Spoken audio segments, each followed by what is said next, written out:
Hello everyone. And మిడిల్లో అండి మన కప్స్కి మార్కింగ్ వేసుకోవడం కూడా చాలా మెయిన్ అన్నట్టు. ఇక్కడ చూస్తున్నారు కదా ఏ విధంగా అయితే మార్కింగ్ చేసుకోండి.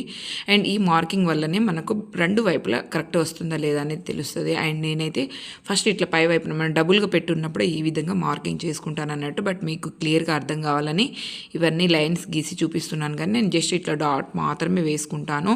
అండ్ 2.5 ఇంచు అండ్ ఇటు 2.5 ఇంచు అండ్ సంఖ కిందికి అయితే 3 నుంచి 3.5 ఇంచు మాత్రం వేసుకోవాలి. ఇటు సైడ్ అనేది మనం అవి 4 వేస్తాం చూడండి, అవిటిని బట్టి లాస్ట్ సంఖ్య కింది చూసుకోవాలి. అండ్ అదేవిధంగా మనం పై వైపున ఏదైతే మార్కింగ్ చేసామో దానిపైన ఈ విధంగా వేలు పెట్టేసి సేమ్ అదే మార్కింగ్తో కింది వైపున కూడా ఈ విధంగా మార్కింగ్ అనేది చేసుకోవాలన్నట్టు. అప్పుడు మనకు రెండు వైపులా కరెక్ట్గా వస్తుంది.